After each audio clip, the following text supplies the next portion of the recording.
কাফের গাঁওয়ের আগের পর্বের ভিডিও যারা দেখেছিলেন তারা ঠিকই বুঝে গেছেন আজ চলে এসেছি কাফের গাঁও থেকে ঘুরে কি কি দেখবেন তার সমস্ত কিছু তথ্য নিয়ে। আমার মতে যে কোনো জায়গায় সাইট সিন করার আগে সেই জায়গাটা পায়ে হেঁটে ঘুরে এক্সপ্লোর করার মধ্যে কিন্তু একটা আলাদাই আনন্দ আছে। আর কাফের গাঁও গ্রামটা এতটাই সুন্দর, এখানে আপনি যেখানেই গিয়ে দাঁড়াবেন সেটাই মনে হবে ভিউ পয়েন্ট। আমরাও তাই পায়ে হেঁটে গ্রামটা ঘুরতে লাগলাম আর ঘুরতে ঘুরতে এক্সপ্লোর করলাম একটা পুরনো বাড়ি। 70 বছরের পুরনো এই বাড়িটা ওনারা বেশ যত্ন করে এখনো সাজিয়ে রেখেছেন। কাফের গাঁওতে আপনার সব সময় দোসর কিন্তু কাঞ্চনজঙ্ঘা, সব সময়ই তার দেখা পাবেন। এখানে আমরা ছিলাম আরসিস ইন হোমস্টেতে। এই হোমস্টেতে কিভাবে আসবেন, কিভাবে বুকিং করবেন, যাবতীয় তথ্য নিয়ে আমার প্রথম পর্বের কাফের গাঁও ভিডিওটা দেখার অনুরোধ রইল। কাফের গাঁও থেকে দ্বিতীয় দিন সকাল সকাল গরম গরম লুচি আর আলুর দম খেয়ে আমরা বেরিয়ে পড়লাম। কাফের গাঁও থেকে আমরা এখন বেরিয়ে যাচ্ছি। আমরা যাব এখান থেকে চারখোল। রাস্তায় দুটো আমরা ভিউ পয়েন্ট দেখবো, একটা জেরং আর একটা ডাবলিং ভিউ পয়েন্ট। সেগুলো দেখে তারপর আমরা সোজা চারখোল চলে যাব। আমরা গতকাল দুপুর কাফের গাঁওতে এসে পৌঁছেছিলাম। দুপুর থেকে শুরু করে বিকেল, সন্ধে, রাত এবং আজ সকালের অনবদ্য ভিউ মনে সঞ্চয় করে নিয়ে আমরা এগিয়ে চললাম পরবর্তী গন্তব্যের দিকে। এই জায়গাটাকে কিন্তু এখনো পুরোপুরি অফবিট জায়গা বলা যেতে পারে। অযাচিত টুরিস্টের ভিড় এখনো জায়গাটাকে দূষিত করে তোলেনি।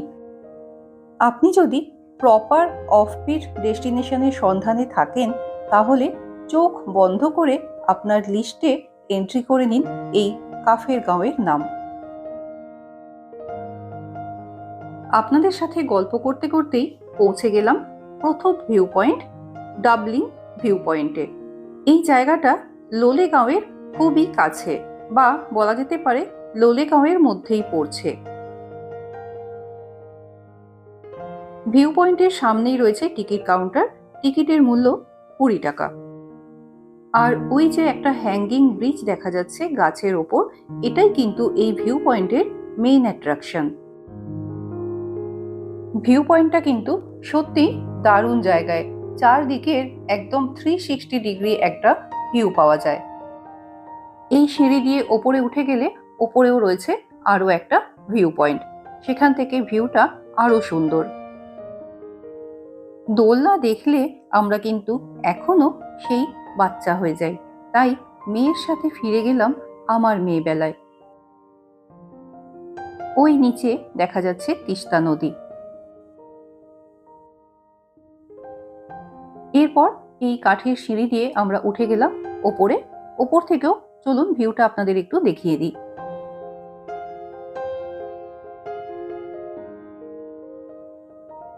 আর ওই হলো সেই ছোট্ট হ্যাঙ্গিং ব্রিজটা।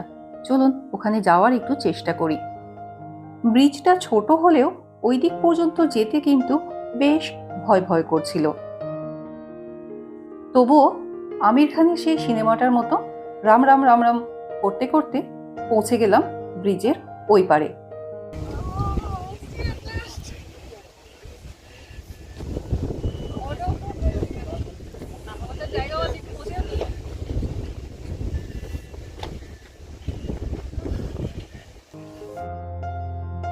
আমার কাণ্ড দেখে হাসছেন নাকি? মনে মনে একটাই আনন্দ ছিল, ভয়কে জয় তো করতে পেরেছি।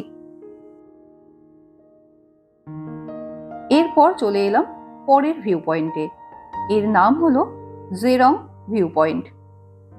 একেবারে পাহাড়ের কোলে ছোট্ট একটা ভিউ পয়েন্ট। এখানেও এন্ট্রি ফিস 20 টাকা। এখানে দেখলাম প্রত্যেকটা গাছে বোর্ডের মধ্যে বেশ সুন্দর সুন্দর মোটিভেশনাল কোট লেখা আছে, দারুণ লাগলো। এই ভিউ পয়েন্টটায় কিন্তু বেশ অনেকটা নিচের দিকে নামতে হয়।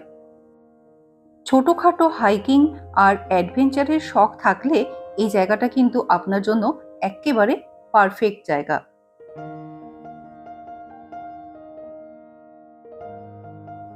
পুরো রাস্তাটাই কিন্তু এরকম নিচের দিকে নেমে গেছে। প্রথম দিকে কিন্তু সেইভাবে কোনো ধাপ বা সিঁড়ি বানানো নেই, এরকম ঢালু রাস্তা ধরে আপনাকে নিচের দিকে নেমে যেতে হবে। বেশ কিছুটা নামার পর দেখলাম পাশে এরকম রেলিং দেওয়া, আর রেলিংয়ের ওই পারে অসাধারণ প্রকৃতির সৌন্দর্য। নিচে দেখা যাচ্ছে ছোট্ট পাহাড়ি গ্রাম এবং সেখানে ধাপ চাষ হয়ে রয়েছে, আর ওই দূরে ছোট্ট ছোট্ট খেলনার মতো বাড়ি। ছোট ছোট দুটো পাহাড়কে এইরকম রেলিং দেওয়া একটা সেতুর সাহায্যে জোড়া হয়েছে। এই যে দেখতে পাচ্ছেন পাশাপাশি দুটো পাহাড়, এরপর এখান থেকে নিচে নামার ব্যবস্থা রয়েছে। এখানে এরকম কাঠের সিঁড়ি করা রয়েছে নিচে নামার জন্য। আমরা পাতাল প্রবেশ করছি।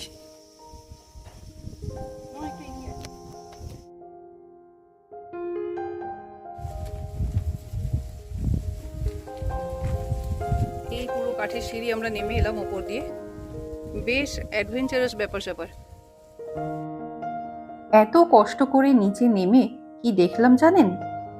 দেখলাম পাহাড়ের একটা ঢালে কোনো এক শিল্পী বেশ সুন্দর হাতে এঁকে রেখেছেন বুদ্ধদেবের এই সুন্দর ছবি। আমরা ভেবেছিলাম এটা শুধুই মাত্র ভিউ পয়েন্ট, এই সুন্দর শিল্পের নিদর্শন কিন্তু আমাদের উপরি পাওনা ছিল।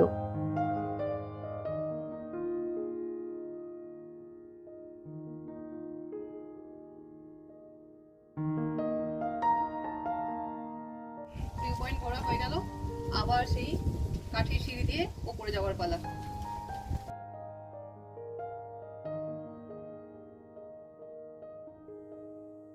জেরং ভিউ পয়েন্ট থেকে বেরোনোর সময় চোখে পড়ল সুন্দর ছোট্ট একটা চার্চ। আমরা 25শে ডিসেম্বরে দুদিন আগে এখানে গিয়েছিলাম, তাই দেখেছিলাম চার্চটা কিন্তু খুব সুন্দর করে সাজানো হয়েছে।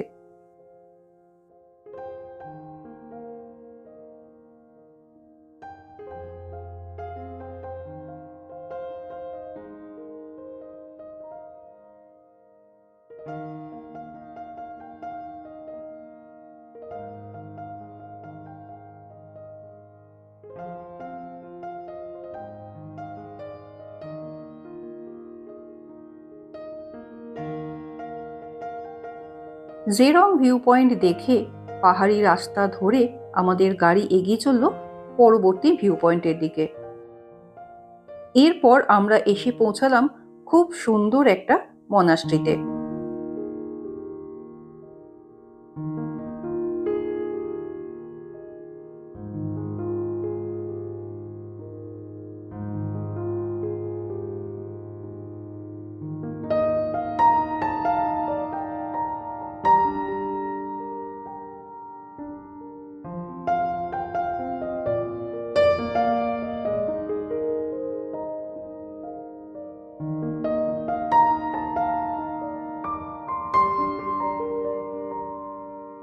আমরা এখন দাঁড়িয়ে আছি সামথেমলিং মনাস্ট্রির সামনে। ভীষণ সুন্দর জায়গাটা। মনাস্ট্রির পরিবেশ যেরকম হয় শান্ত নিরিবিলি পরিবেশ, আর তার সাথে চারদিকে এরকম অজস্র বুদ্ধিস্ট পতাকা উঠছে, আর বিশাল বড় একটা মনাস্ট্রি।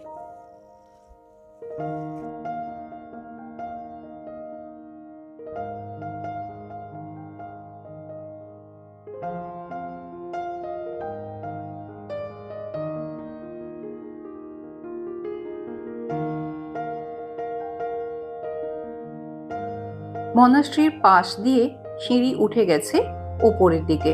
মেয়ের মতো অত তাড়াতাড়ি ওঠার এনার্জি আমাদের নেই, আমরা ধীরে সুস্থে হাঁপিয়ে হাঁপিয়ে উঠতে লাগলাম।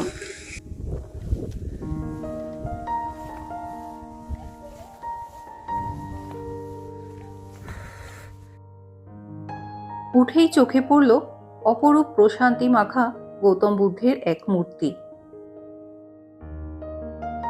তার পাশে রয়েছে নীল বর্ণের আরো একটা গৌতম বুদ্ধের মূর্তি।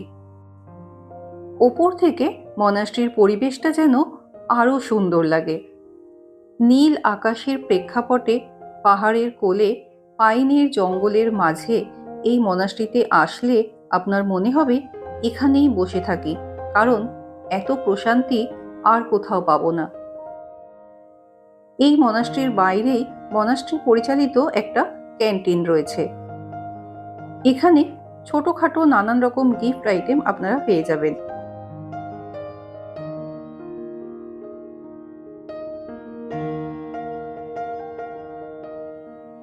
আর হ্যাঁ, এখানে এলে এখান থেকে চা অথবা কফি কিন্তু অবশ্যই ট্রাই করবেন।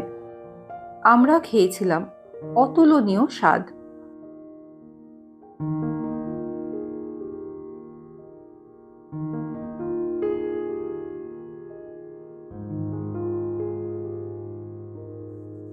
এরপর আমরা চলে এলাম আমাদের আজকের সর্বশেষ ভিউ পয়েন্ট, নোকদারা লেক। এই ভিউ পয়েন্টটায় আসার জন্য অনেকটা নিচের দিকে নামতে হয়, তাই হাতে বেশি সময় নিয়ে আসবেন, কারণ লেকে এসে বোটিং না করলে কিন্তু একদমই ভালো লাগে না, যেটা আমাদের সাথে হয়েছিল। অনেকটাই দেরি হয়ে গিয়েছিল আমাদের এখানে পৌঁছতে, তাই আমরা এখানে আর বোটিং করতে পারিনি। আর তার সাথে প্রায় সন্ধে হয়ে যাওয়ার কারণে বেশ ঠান্ডা হাওয়া দিচ্ছিল।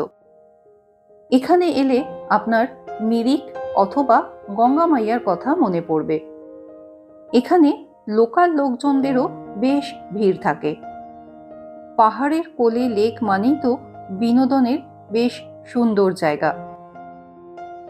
এত ঠান্ডা হাওয়া দিচ্ছিল, হু হু করে কাঁপতে কাঁপতে আমরা তাড়াহুড়ো করে গিয়ে গাড়িতে উঠে পড়লাম।